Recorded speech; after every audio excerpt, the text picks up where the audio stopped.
Greetings, you gorgeous witches. Do you want more episodes? Access to exclusive workshops? And the opportunity to party with your favorite co-hosts during live events? Then join us on Patreon, where we keep the magic going. From behind-the-scenes bonus episodes to channeling with your favorite dead mystics, to being part of an open-hearted and fabulous community. We've got so much for you on Patreon. See you there. And, maybe she was a little delusional, but we did all remember her, regardless of how many times they defaced her and threw her name in the mud. There's not a single person on this planet. You ask them, do you know Cleopatra? They're going to say yes. Is there anything more misunderstood in history than magic? Here's what your history classes conveniently skipped. The world was not built by logic and reason alone. It was built by something much more ancient. The Hidden History of Magic tells the true stories of the astrologer in the White House, the intuitive who sat alongside Gilded Age tycoons, and the black ops government agencies that have used mediums to talk to aliens since the 30s. These moments often get covered up, sidelined, or buried because they prove something. Magic is not fringe. It's used every day. Because while we've been trained to trust everything but our own intuition, the people in power never stop consulting the stars. They know something we've been taught to forget. Magic is real, and we have access to it. I'm Rhiannon Hauk. And I'm Erin Bagwell. We are psychics, witches, mothers, and storytellers ready to break down history's best-kept secrets. Welcome to the Hidden History of Magic. Today on the show, we are talking about one of the most famous women in the world, Cleopatra. From her controversial lovers to her embodiment of the goddess Isis. Plus, we talk about her lost tomb and the woman who is destined to find it. Amy, welcome to the Hidden History of Magic. We are so excited to have you. Thank you for having me. I appreciate that. I was saying before we started recording that everyone looks gorgeous with their Cleopatra winged eyeliner. Everyone is really serving looks today. We've all got a little glam and a little flair. Well, Cleopatra knew how to make an entrance. So we have to, in honor, make an entrance. Absolutely. For the Hidden History of Magic listeners who don't know, Amy Kristine is an evidential psychic medium from Los Angeles. And over the past 6 years, Amy has offered thousands of readings worldwide, both virtually and in person, bringing forward messages that are uplifting, healing, and grounded in love. Amy, we are coming to the circle today to talk about, I want to say our girl, Cleopatra. Can you tell us how this came to be like your topic of choice? Okay, well, that's easy for me. I'm obsessed with Egypt. I'm obsessed with the lore, the magic, the sultry, the goddess. I first really got into Isis as a kid.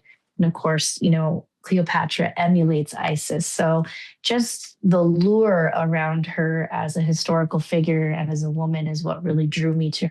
I would say the first memory I had of her was probably around 8 or 9 when I really got into Egypt and started studying. I was raised homeschooled, so my hyperfixation was Egypt and any culture that had mysticism in it. I remember being, around the same age, doing the winged eyeliner. I've never stopped. I've always paid homage to the people that have come before us. And of course, the movie with Elizabeth Taylor. My God, how could you not, love that? So I just have always really gravitated towards her in general. I love that you brought up Elizabeth Taylor. We're going to talk about her a little bit later in the episode because I have some bananas facts about that movie. Ooh, I love that. That are so fun. You just went to Egypt, Step foot on the crescent soil. Can you tell us a little bit about what that experience was like? Ever going, and I'm always unpacking it. It's never something I just completely understand. And I would say that nothing really prepares you for Egypt. You can read all the books, you can see the documentaries, but when you're there and you can feel the history, especially being an empathic person, just walking in the steps of some of these incredible people, and it was just magical. So yeah, I mean, I can't wait to go again. I feel like I spent 15 days. It's not long enough. And I was able to be on the Nile under the full moon, and it was magical. And I Ooh. highly, highly recommend that you go if you're interested. And I've always said that Egypt isn't a place you go, it's a place you're called to. Because it's a trek. It's a trek. Rhiannon, what's your relationship with Cleopatra? This is very embarrassing to admit, but I don't really have a relationship with Cleopatra. I have a relationship with Isis. And like you, Amy, I grew up obsessed with Egypt. When I was in the 6th grade, I read the book, The Egypt Game, and I was like, oh, we can play temple. Would drag my stepsister into the garage where it was dark. And I was like, we're going to mummify people and do rites and rituals to cross them over to the other side. I love that. Yes. And I would use like stickers and jewels, you know, like the little rhinestones or whatever in between the layers of toilet paper that I was using to mummify my dolls. And so I have always had like some draw to ancient Egypt. And I even like tried to learn hieroglyphics as a way to write in my diary and code. Like I was obsessed. And then as I was in my spiritual journey, I feel like there are certain entities, right, that show up in front of you. And Isis is one of the people who has shown up in front of me again and again. And so I feel like, I don't know if I could call it a devotee, but, you know, I feel a strong connection. And so learning about Cleopatra, I think I had ideas of Cleopatra because of history. And the more I learn about her, there's like a much more interesting story that I would prefer. And I have hot takes. So I'm very excited to talk about it. I hate to sound like a broken record, but I too was obsessed with Egypt as a child. And I wonder if we all have like some past life regression, you know, Absolutely. Stories and things, because I make this joke. I'm an Army brat and I grew up all over the United States. And so sometimes you learn different things in different school districts. And I joke with my parents that I got to learn about Egypt in like 3 different school districts, because every time we would move, we'd be opening the book to Egypt again. So I learned about it a lot. But I am jealous of your guys' connection to Isis. I actually wasn't familiar and didn't really know too much about her until doing research for the show. And I feel very changed, actually. I hate to sound cheesy, but I feel like in learning about her as this, and we'll get into more details later, but this omnipresent figure of motherhood and wisdom and magic, it was just like, oh, where has this woman been all of my life? Like it felt so right to learn and to listen and to hear about her. So excited to dive deeper into your experiences. Before we set sail here on the Nile, Rhiannon, should we set the stage? Absolutely. Let's set the scene. The year is 48 BC. We are in Alexandria, Egypt, the dazzling intellectual and cultural capital of the Mediterranean. We're dressed to the nines in our transparent linen gowns, smelling like frankincense, cinnamon, and myrrh. And everyone, and I mean everyone, men, women, rich, poor, are rocking the crispest kohl eyeliner and green eyeshadow. Life revolved around the annual flooding of the Nile, which brought in major opportunity, cash, and the Romans, who were looking to siphon the prosperity. And on this very day, Julius Caesar is in town to decide the true ruler of Egypt. Our candidates are a 15-year-old teenager named Ptolemy the 13th and his cunning, charismatic older sister, Cleopatra. In a tale as old as time, our girl Cleopatra makes a first impression of a lifetime by rolling herself up in a rug, of course, and smuggling herself into Caesar's room for a one-on-one meeting, where she quite literally charms the pants off him and secures the throne. Oh, there is so much to go into in terms of her education, her studying in the Great Library in Alexandria. Rhiannon, I know we have chatted a little offline. Do you want to take the lead on her educational background? Oh, sure. Well, first of all, I just want to shout out, because I'm a child, that she was born in 69 BC.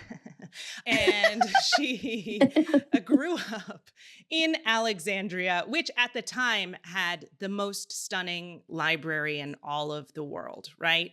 They had scrolls in multiple languages, and she was a child of this Ptolemaic lineage who took over after Alexander the Great was defeated. Ptolemy was installed in Egypt, and he kind of declared himself the emperor.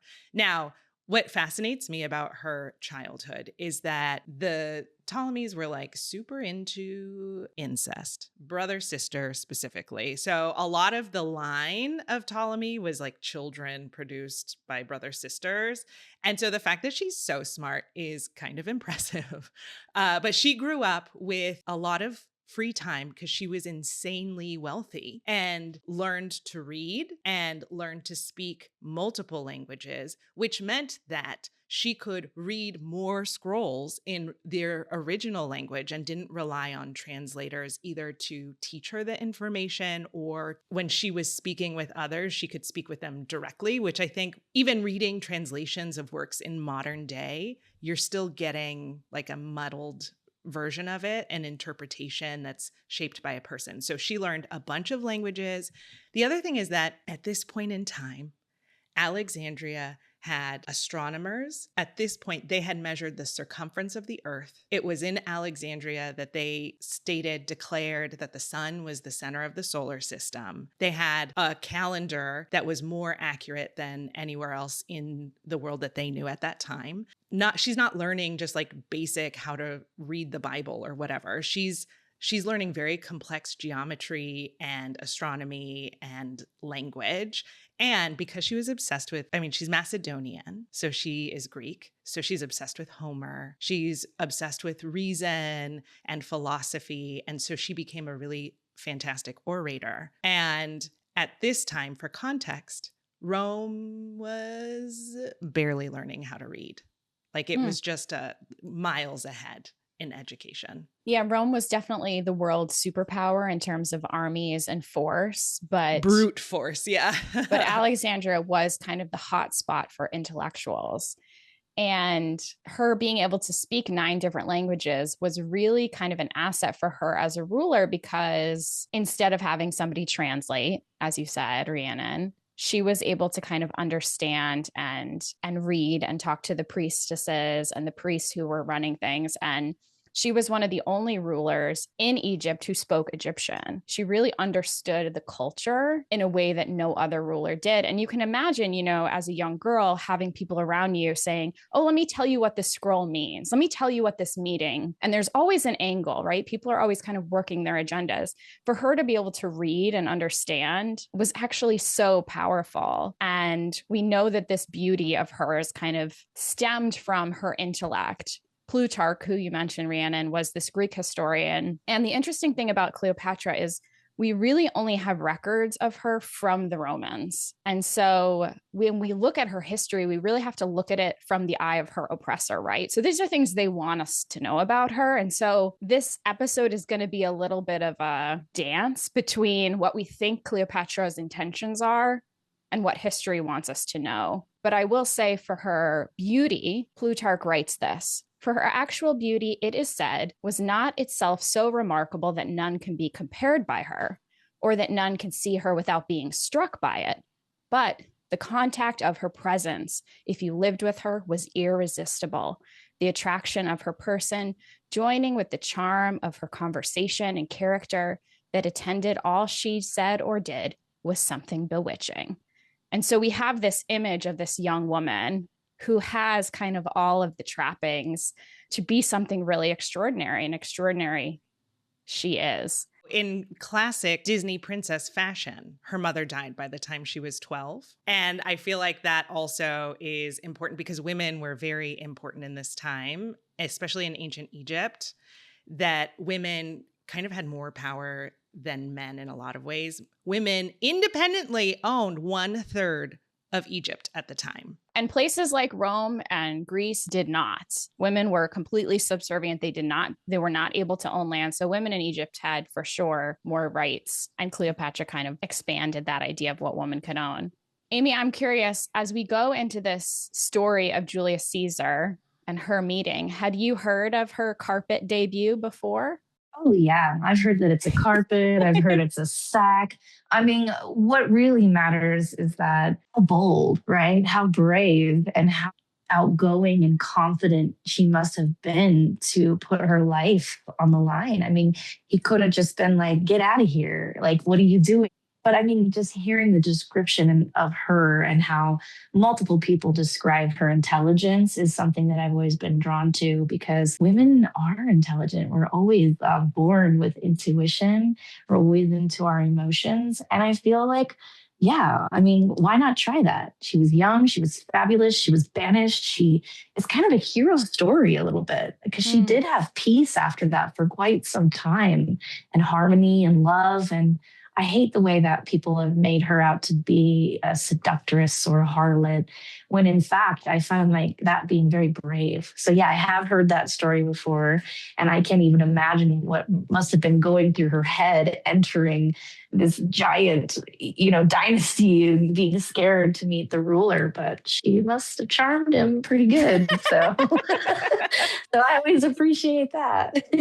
Yeah, for sure. For historical context, essentially, she is banished by her brother. She's on the outskirts of Egypt at this point when Julius Caesar enters Alexandria and wants to meet both the rulers to decide kind of who's going to take the lead and rule Egypt. And so he has to meet with both of them, but Cleopatra can't get back to the castle. She can't get back to the kingdom. And so she is smuggled in like a I don't know. A hot stack of potatoes. Exactly. Yes, there you go. And then is carried directly into his room where they have this kind of one-on-one meeting. For context, she is also 21 years old and he is 52. And he's married, by the way. So this is a really interesting kind of meeting of the minds. And this is kind of debated by historians. They take this beautiful cruise up the Nile and they have this kind of romantic experience. She does get pregnant by him within the first year. She names the boy Caesar after him. And he puts up a golden statue of her in Rome in the Venus Temple, which is a big honor. And people in Rome, boy, they don't like that at all. So she's this kind of mistress figure that also has a lot of power and is playing politically some really interesting games. When she gets selected, she's technically the last pharaoh of Egypt, which is huge also. So when she gets selected to be the ruler over Ptolemy 13, it's because she convinces Caesar to let her come to the meeting where he's meeting Ptolemy. And when she shows up, because he's a child. Ptolemy 13's a literal child. He sees her and he feels so betrayed that he throws a tantrum. Like he bursts into tears. He throws some ribbon that was on his head on the ground and he like storms off. And that's what leads him to exile, or he gets arrested because he like has this emotional outburst at her presence. And then they go up the Nile and have this love affair. What's interesting about when she visits Caesar in Rome, she decides to go stay at his villa where he's invited her. Although something that I didn't realize until researching this is that that was the first time that she had ever crossed the Mediterranean, was to go with her 1-year-old Caesarion, is what they called Little Caesar. They crossed the Mediterranean. It took about a month in good waters, and it was the first time she ever left. But in order for her to have left Egypt, a lot of things had to happen because under the Ptolemies, the Egyptians revolted all the time. Like they wanted better wages. They didn't like that you killed that one sister and not the other sister. Like they were just often up in arms. And she lived in a family where the siblings would murder each other. I mean, diabolical, like disgusting and diabolical. The Ptolemies were absolutely batshit crazy, murdering, eating each other. I mean, the betrayal is psychotic. Yes, chopping 100%. Each other up into pieces and delivering it to the other sibling as a message. Nuts. Yeah. Yes. So in order to go to Rome, she also had to bring her brother husband, one of the other Ptolemies. She had to bring her brother husband. They're all named Ptolemy and Cleopatra. So yes, brings him with her. So she's going to Rome with her little brother because she can't leave him in Egypt alone or else she'll lose her power there. The other thing is that she can't leave Egypt if it's unstable. And so in order for her to leave, we can say that she was confident enough that she like secured her throne. And I think a big part of it is because in her first 2 years of ruling Egypt, she stabilized the economy completely and changed, like you said, Amy, there were no revolts under her. It was this like peaceful time under Cleopatra, so she could be in Rome. Yeah, and I think part of it is for sure the financial stability, and I think part of it is her connection to Isis and her ability to embody what Egyptian people wanted to serve and wanted to respect. I mean, they believe their pharaohs to be descendants of the gods. And so for her to embody Isis was a way for her to kind of honor them. She took their rituals seriously. She learned their language. I mean, she wasn't just some foreigner on the throne. She really imbued herself with all of this gorgeous knowledge. And Amy, I'm wondering if you could speak a little bit to Isis and maybe her relationship to Egypt, but kind of even how people are connecting with her today. I've always seen her in this beautiful rainbow winged, shining, beautiful goddess. And when I was young, I just felt always so compelled to her. I always was like, oh, she's the angel of Egypt. And there's a lot of theories about how she connected to the Virgin Mary and so on and so forth. The reincarnations, that echo through our timelines. But I've always felt really drawn to her, not just because of the mysticism, but her love for her partner. And the fact that she went to such great lengths to literally piece him back together. And I think overall, she's always been the one that I felt instantly connected to. And I do not blame Cleopatra for wanting to emulate any of her magical ways. I think that seeing hieroglyphs, right? Like going to Egypt and doing the whole tour and going to like 5 or 6 temples a day and like really trying to saturate myself with all of the knowledge that I'd read about for years. How people revered Isis is just fascinating. And it was more so a sense of honoring her, kind of worshiping her, but honoring her and her legacy and the fact that she's just literally like the ultimate queen of Egypt. When I think of Egypt, I think of Isis. I do. I can't get enough of her, really. I mean, I've never been a person to be devoted to a certain deity or god or anything like that, but I have had her come to me many times, especially while I was in Egypt, especially when I went to her temple. It was so beautiful, the singing and the echoes, the spirits that were praising her. It was very emotional. Can you describe her temple for us a little bit? Yeah. So originally the temple was built somewhere else. And because, Egypt has been overthrown 7 times, it's just everything is kind of modge podge together.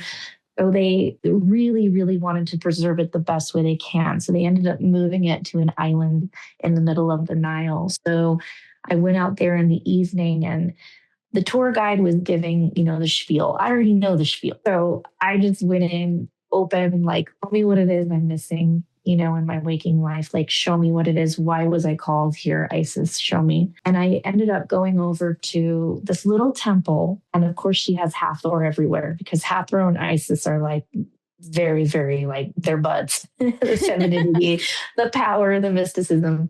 And I remember hearing singing, disembodied singing. I went over to this temple away from the group and my husband followed me. He's like, where are you going? And I'm like, I hear music. It's to honor Isis. They're singing about Isis. And I said, I think I used to sing here. I think this is where I've been before. It looks different. And then this other tour guide came over. There's no signs, by the way. There's nothing, showing what areas were. And the tour guide said, this is the temple of song. This is where they used to sing. This is the chapel where the priestesses would come and give homage to Isis. And then I started crying. And my husband took all these pictures of me and I just looked devastated, right? And I'm like, honey, this isn't the time. He's like, no, this is so special. And it is, but I think that I'm a youngish woman, being obsessed with Egypt, and I'm Irish. It didn't make sense to me growing up. I didn't know, why I wanted to write hieroglyphs or why I was so fascinated with embalming or ritual or ceremony. And I just feel like Isis was someone who just got me and I got her. And it's a personal relationship. And do I believe that I was a priestess at some point? Yeah, I do. And I definitely feel that I have been in her presence many times, physically and spiritually.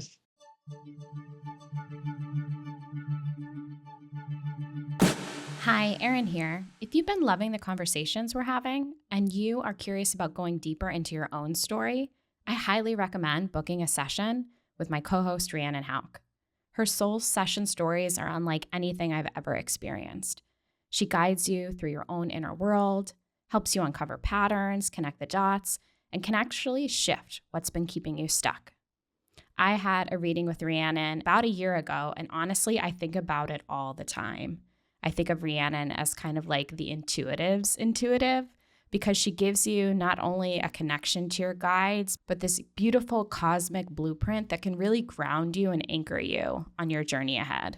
She also offers 15-minute intuitive sessions if you're looking for something quick and focused, as well as one-on-one mentorship for ongoing support. You can book with her at rhiannonismagic.com/connect or click the link in the show notes below. Trust me, you're going to love your reading with Rhiannon. Okay, now back to the show. I got like full body chills as you were talking about the singing. I feel like sometimes when I'm with other magical people, I can start to hear or feel their experiences. You know, it's like a mirror. Yeah. And wow, what an extraordinary thing to be able to hold. I will say I did go to Egypt about 10 years ago before my spiritual awakening. And I was deeply into meditation. And I was smart enough to know that when you go to Egypt, you have to open your heart and there's magic to be tapped into. So when I was there, I did get the experience of going inside the Great Pyramid. And it was really funny because at the time it wasn't open to the public. And our tour guide was a friend of the American Film Showcase who I was going with. And she said, let me like sneak you inside. And to get into the pyramids, you have to kind of crawl into this very dark tunnel and go up these stairs.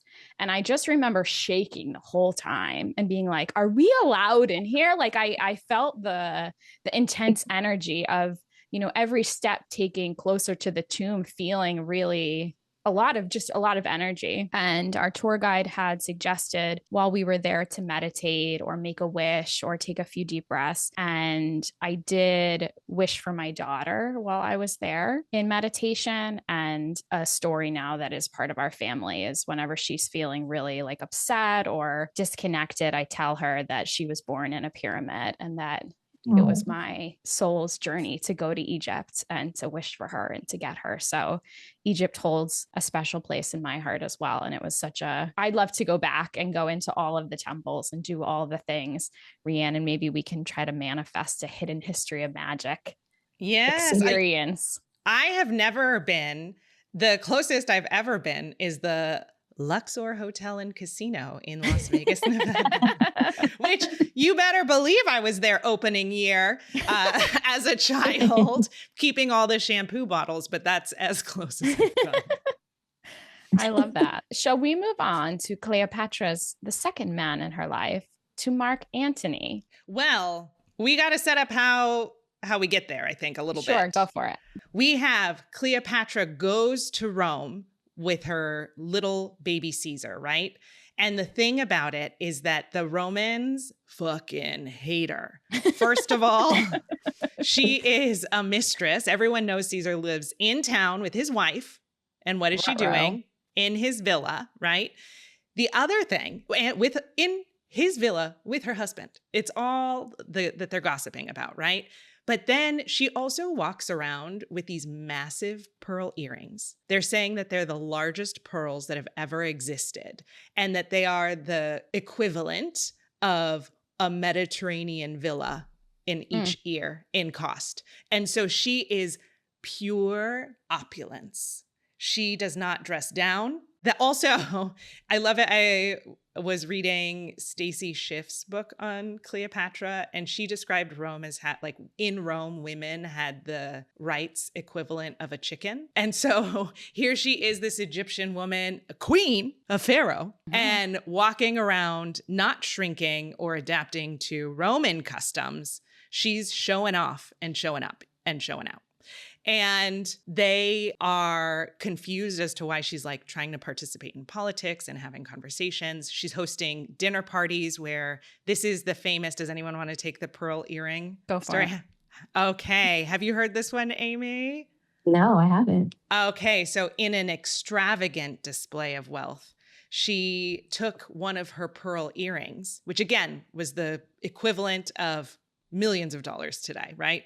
And she put it in a cup of vinegar and disintegrated it and then drank it to have the most expensive dinner party in the world. It's giving let them eat cake a little bit. Oh, and that's what so my hot take, maybe it's too early to say this, but I think there's already a lot of evidence. My hot take is that she's a psychopath. And that's the movie I want to see. I want to see Cleopatra the Cunning, sociopathic, can't needs to be on top. So that's who she is in Rome, right? And she spends 46 BC in Rome with Caesar.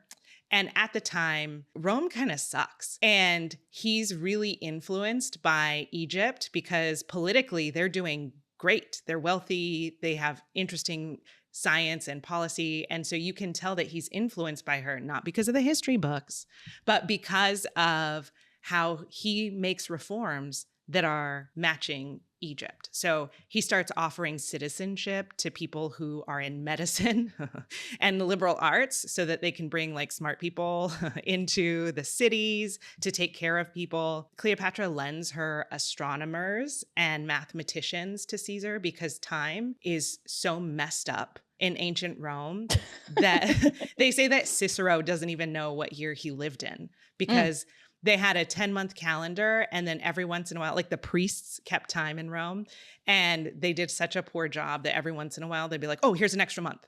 Let's just put it in here. We have no idea. And so they switched the calendar somehow over the course of time. By 3 months, it shifted the start of the year. And so it wasn't attached to anything in the sky. Yeah.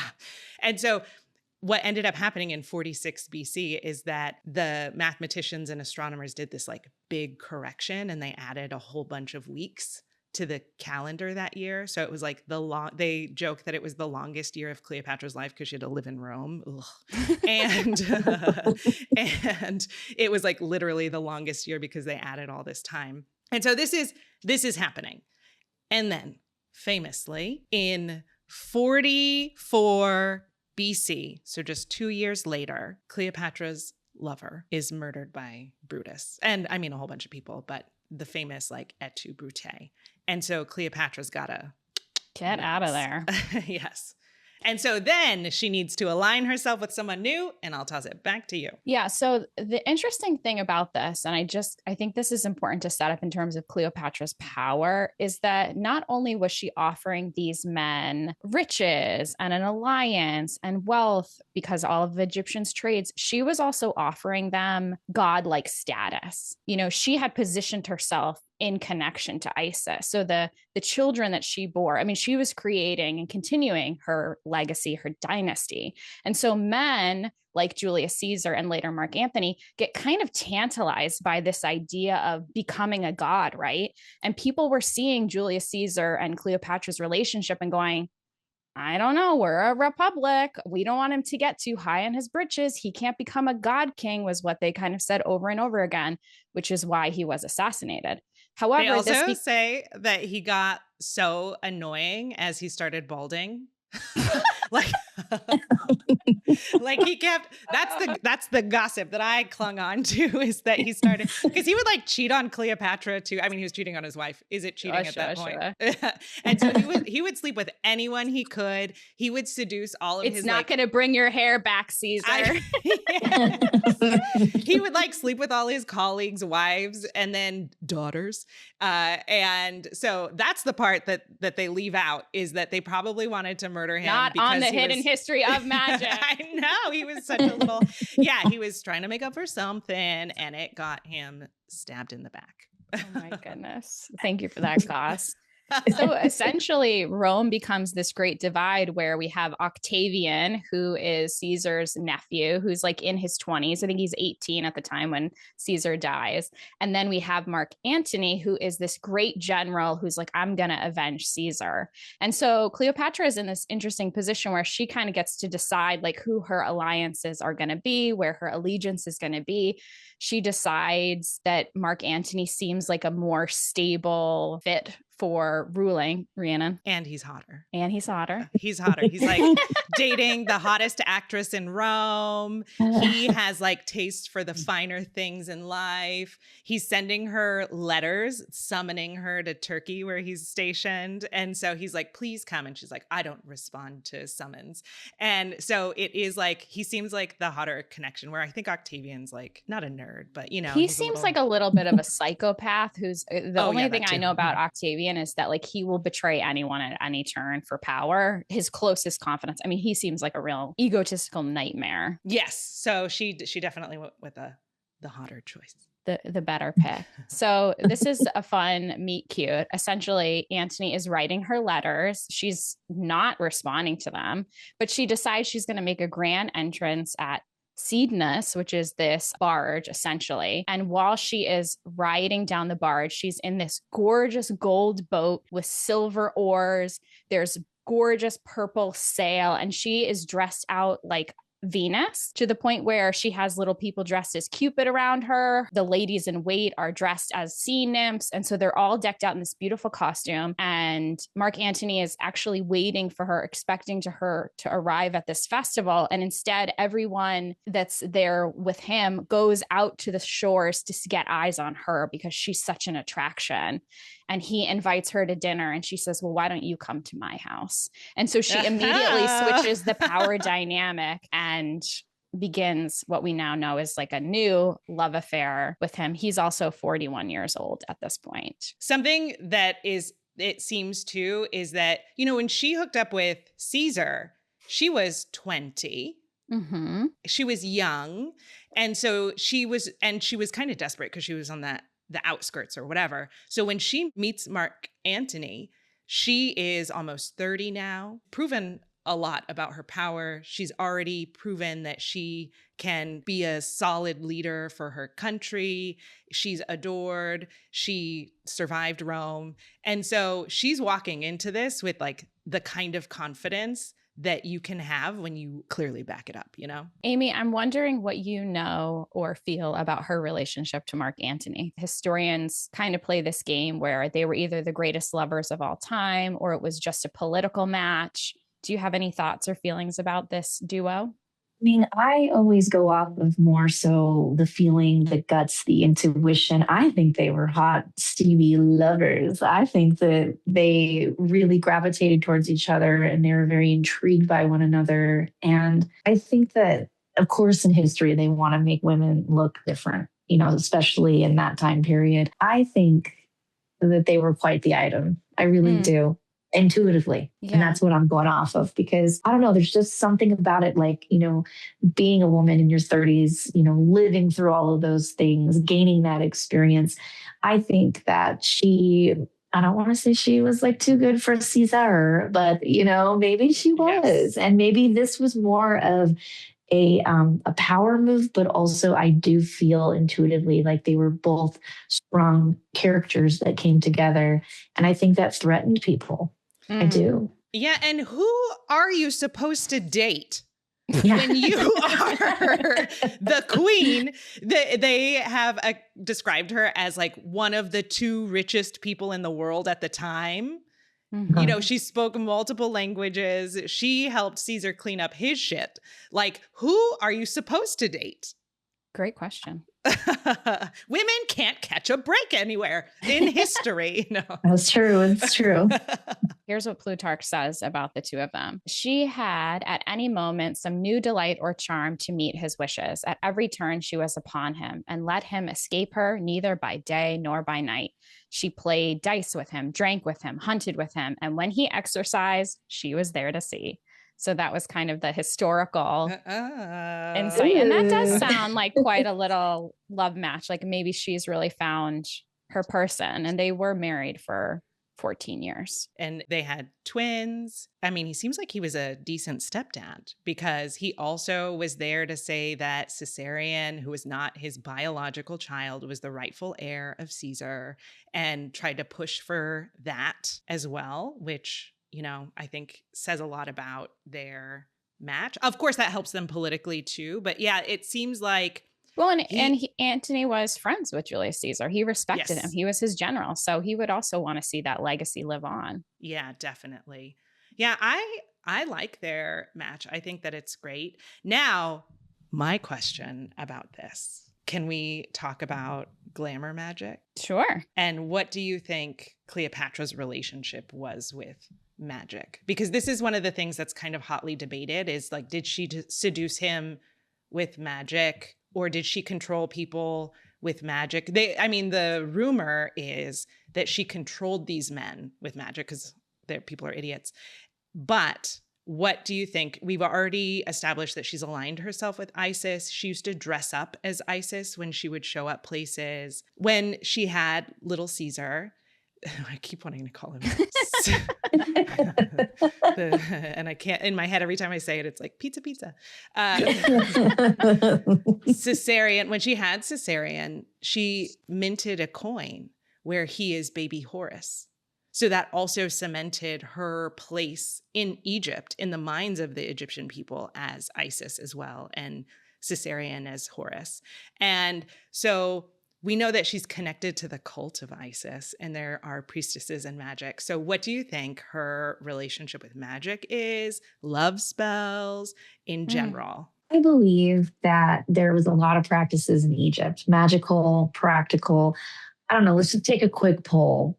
Have y'all ever dated someone and then you left them and then someone kept coming back and saying, I feel like you put a spell on me? I've had that happen. I don't know about y'all. Have you had that happen? Like they feel like they can't get enough of your energy, or you never had that happen? I haven't even had a Mercury retrograde text from an ex. You know what I mean? Okay, No, I do not have that my mind, I do. In my mind, I do. I'm with you. Okay. Of course, every single person I talk to. I've had I don't mean to brag or boast, but I've had so many people in my life say like, there was something so magical about you. And it's something that's been a theme in my life, but in a lot of women's life. I was a bartender for 15 years, so I've seen women be magical and feel confident. I think knowing who the F you are and being intelligent is magical. And I think that allure, imagine if you're talking to a bunch of women that are just a bunch of dum-dums, and then you see this like rich, powerful, majestic, opulent, beautiful woman that can speak all these languages and tell you about astronomy, and like how alluring and magical is that? And of course she did things like bathing in donkey milk and all kinds of things to, zhuzh up her magic. But I think that a lot of things that they did just intentionally, just to be magical in general. I don't think it was any specific love spell or anything. I could be wrong, but I felt like being in these temples and feeling the energy of some of these women of history. I think they were just destined to feel and be magic. Oh, yes. I love that. I love that. And I will also say there's something that reminded me a little bit of Marilyn Monroe in this conversation about Cleopatra, just in the way that people kind of felt like they orbited around her. And I don't know too much about Marilyn, although I have channeled with her in the past. She really knew how to turn the light on and off. And I think as women, that's a really valuable skill to have. To know when to kind of light up and to kind of direct your energy at something can be so intoxicating. And I think when you can learn how to do that and really be present and pour into people, then I think they can't help but fall in love with you. And so I think there is a little bit of that. I can see that for sure, that she knew when to lay it on, when to make an entrance. We know this about her. She was so calculated in how the story unfolds. Plutarch even said that it was incredible to watch her speak because she did learn how to be a Greek orator. Sure. So she knew how to publicly speak, but that it was something like she could speak different language, like she was plucking a string on a harp and just flow through all of them. But the language that she was most well versed in, which is why I think she's a psychopath, is flattery. And so she knew how to flatter anyone around. And, to me, that's also part of the magic. And being an energy worker, I feel like my job 90% of the time is to just reflect back who someone is and then help them feel more embodied in their magic and feel more embodied in their presence. And that's the thing that becomes more magnetic and alluring. And so, yeah, there is something about, even if she was flattering people, I think that she saw people, which is a gift in and of itself too.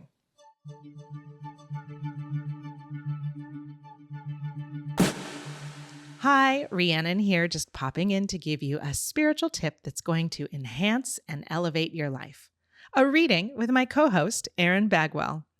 Erin offers mediumship and psychic tarot readings that are perfect for checking in with your spirit guides, getting cosmic messages that apply to your life right now, and seeing who's supporting you on the other side.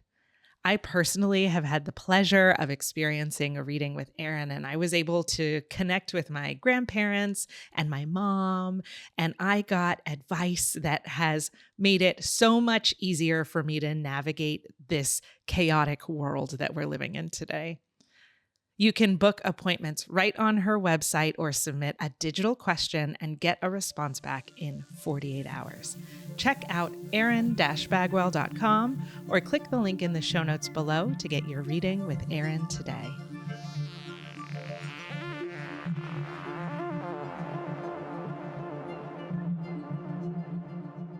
I was thinking about this the other day. I was just chatting with a friend and I'm like, you don't really have to be famous to be a star.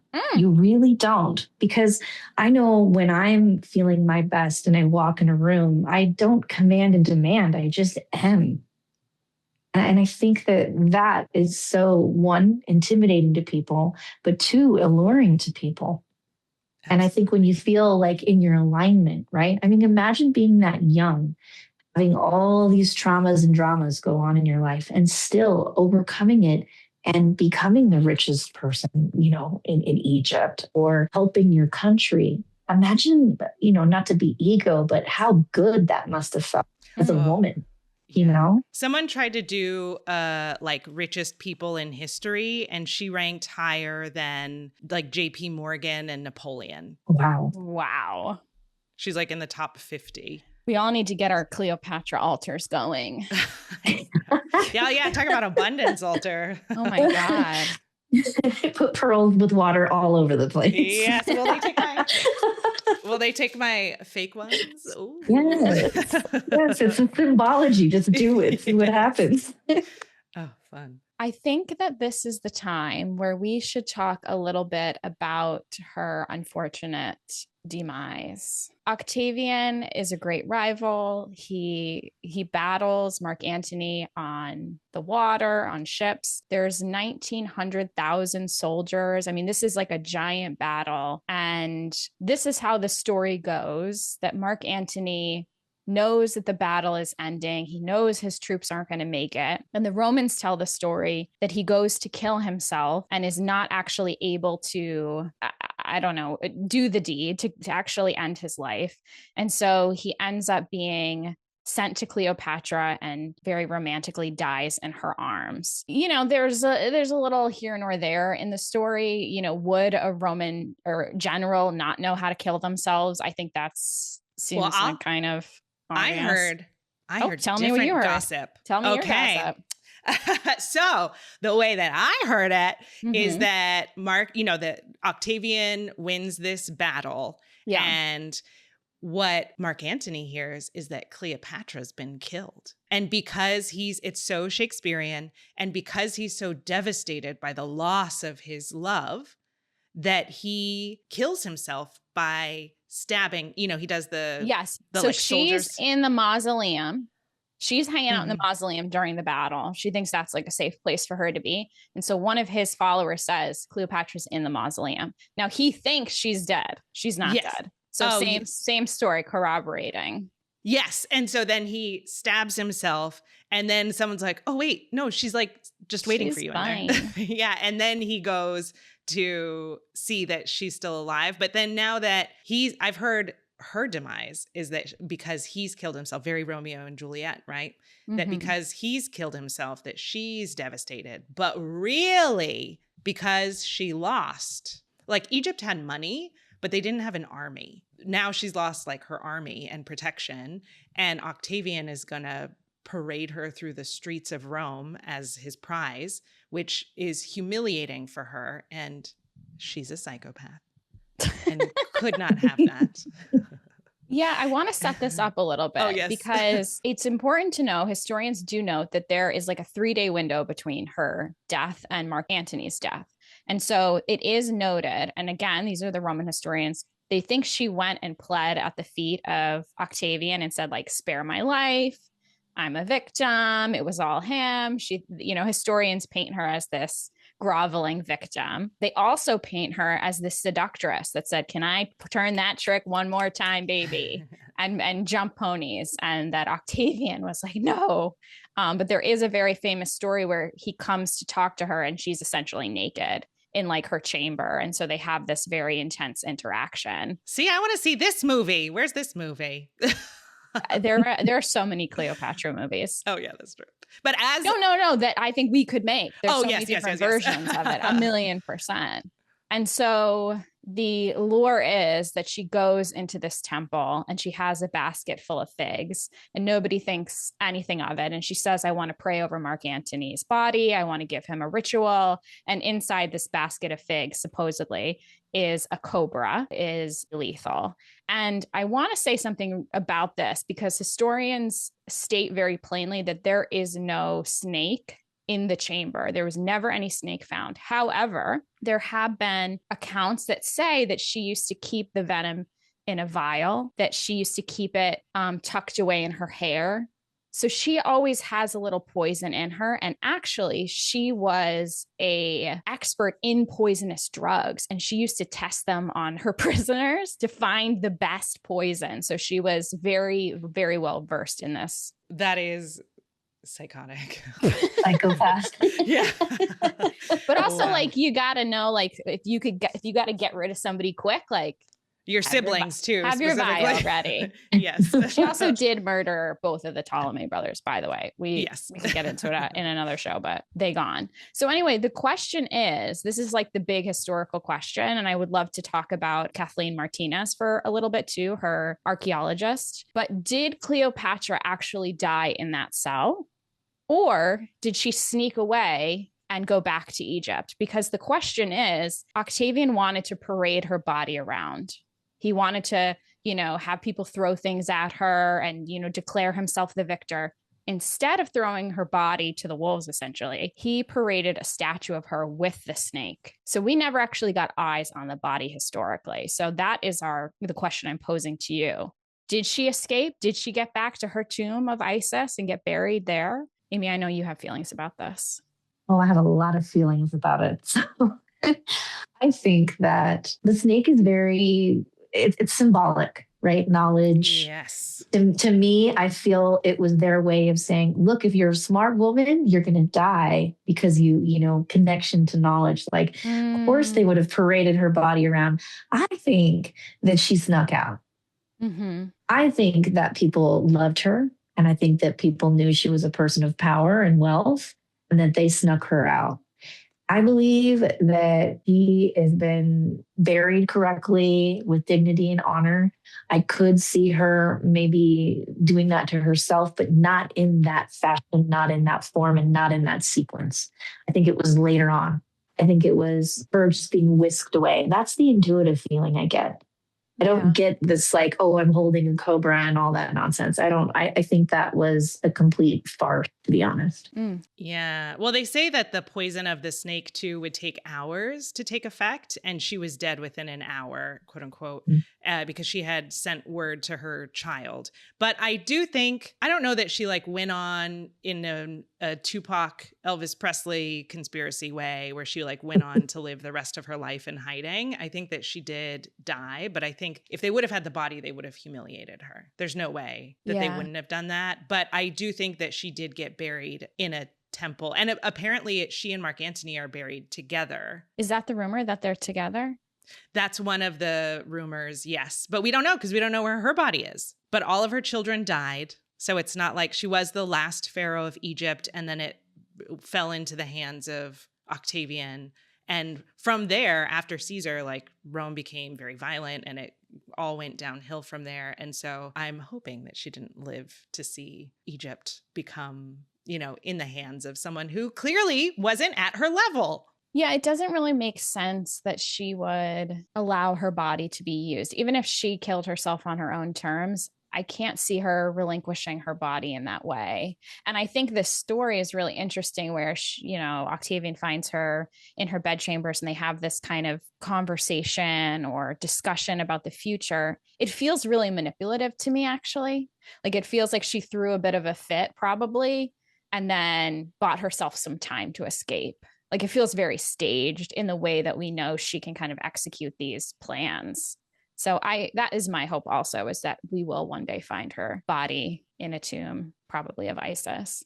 Let's talk a little bit about Kathleen Martinez. Actually, Amy, you told me about her while we were talking about Cleopatra. Can you tell me when you first heard about her expeditions? Oh man, she's been at it for a long time. She's so obsessed with Cleopatra. She's so obsessed with the body.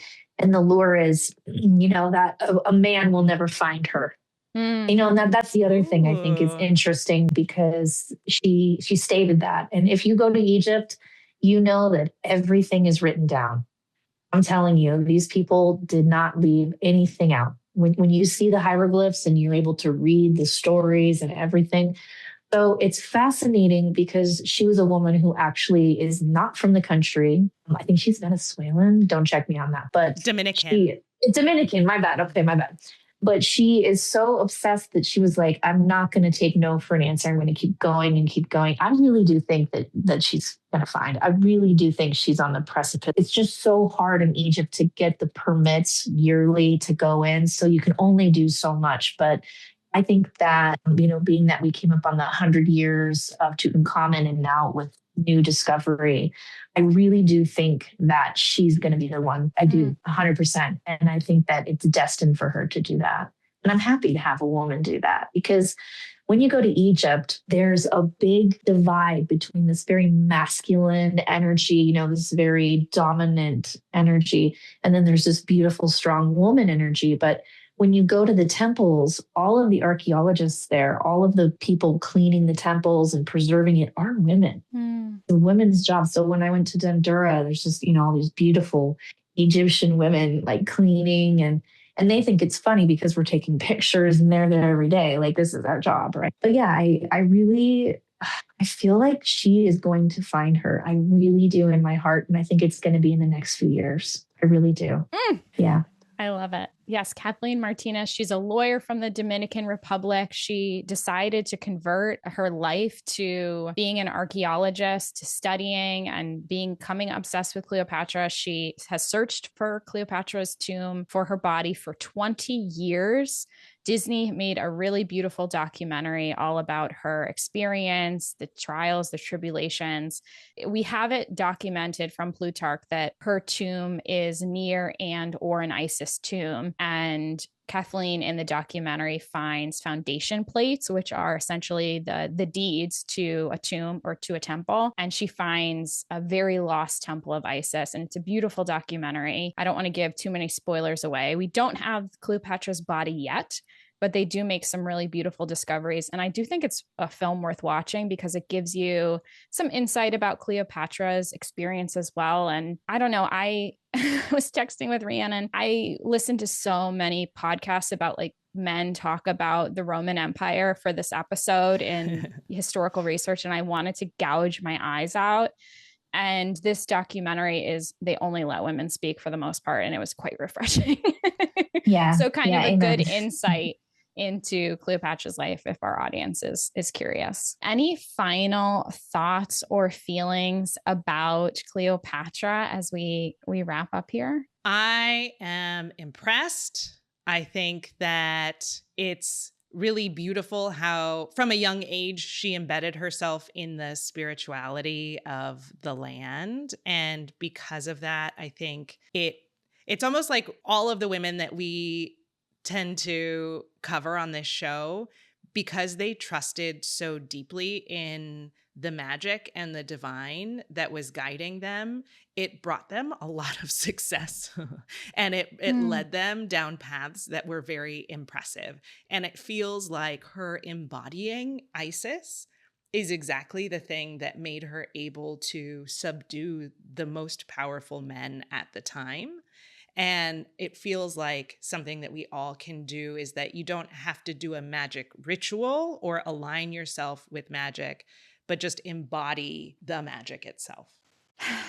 You know, it's interesting. Cleopatra, I think, is a woman with many faces, because I think we do this thing in the show where we talk about the cover up, where history tries to cover up really successful, strong, magical women. And for Cleopatra's case, it's very clear that they just want to say she was gorgeous and everyone was in love with her and men are stupid. But really, kind of, she's a woman who had so many different facets to her. I mean, on one hand, she did grow up in this psychotic family and she might be a psychopath. And then on the other hand, she learned all of this beautiful knowledge from the Library of Alexandria, and she might be a genius who knew 9 languages. And then on the other hand, she understood Roman philosophy and politics. And maybe she was a lover girl and just fell in love easily. I mean, and the magic of it all, like there's so many different ways you could take on this character, which is why I think she's such an enduring force in history and why she continues to magnetize people and entice people, because she really had it, right? You know, you were saying before, Amy, you know, you don't have to be famous to be a star. I mean, this woman was a star. Like there's no question about it. She had the charisma and the confidence. I think that's the big thing. She really saw herself as the authority and maybe as Isis, and really allowed herself to absorb all the power of that. And there's something so seductive about a woman who knows her power. Absolutely. And, you know, maybe she was a little delusional, but we did all remember her, regardless of how many times they defaced her and threw her name in the mud and made her out to be this person. I mean, we're still fascinated by her story this far into the future, right? Like, I think that in itself is incredible. And there's not a single person on this planet. You ask them, you know, do you know Cleopatra? They're going to say yes. And who can say that in that time frame, in that world? I bet you more people know about Cleopatra than they do Caesar. I bet you they do. Yeah. And she, after her fall, all of her temples, all of her statues, everything about her was destroyed. So this is a woman who could not be buried. You know, her story and her legacy endured despite quite literally being buried and destroyed. Yeah, it is true. And people love her still. I mean, going to Egypt, you know, I can't tell you how many times, like when you go through Egypt, you always have all these merchants and people trying to get your attention. And you're always going to get, hey, Cleopatra, come here, look at this. And I'm like, oh my God, I'm blushing. If a man called me Cleopatra, I would faint. Oh, I mean, what a gorgeous compliment. I've had people, being that I used to have very long black hair and I always did the winged eyeliner, you know, I'd have men be like, hey, Cleopatra, can I get a beer? And I'd be like, excuse me, Queen of the Nile. I've always loved playing with that. I just think that a woman of such grace and power and beauty and intelligence should be revered, should be studied. Everybody who's paying attention to everything, you know, current day, it is just so heavy and dense and, you know, it's part of history, but look backwards. Go look backwards. You're going to really understand different cultures, civilization, ancient history. Expand your mind. Don't waste your precious mind on things that don't matter. These people mattered. Well, Hidden History of Magic listeners, don't go anywhere, because Amy is going to join us for a very special bonus episode. We're going to talk about more about her psychic journey. I'm going to reveal some crazy facts about the Elizabeth Taylor as Cleopatra movie. So don't go anywhere. Join us for the bonus episode, and we'll see you next time. Thank you. Oh, Amy, before we go, tell people where they can follow you and find you and book readings with you. Perfect. Great. So Instagram is kind of the easiest way to find me. It's at Amy Kristine Psychic Medium. And then my website is amykristinepsychicmedium.com. Perfect. Thank you. Thanks so much for being here. Thank you.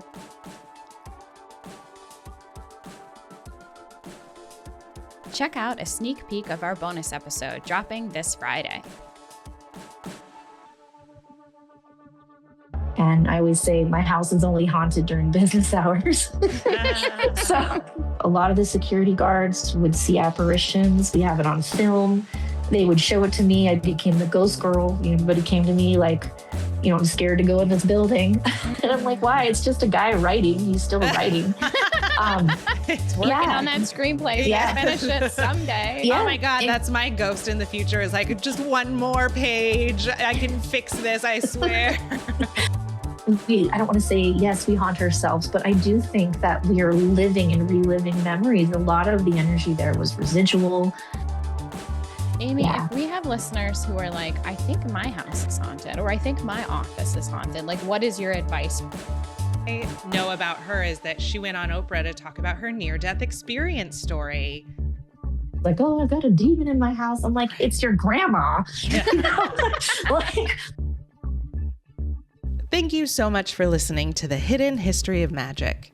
If you like the show, please rate and review us on your favorite podcast platform. This show is produced by Rhiannon Hauk and Aaron Bagwell.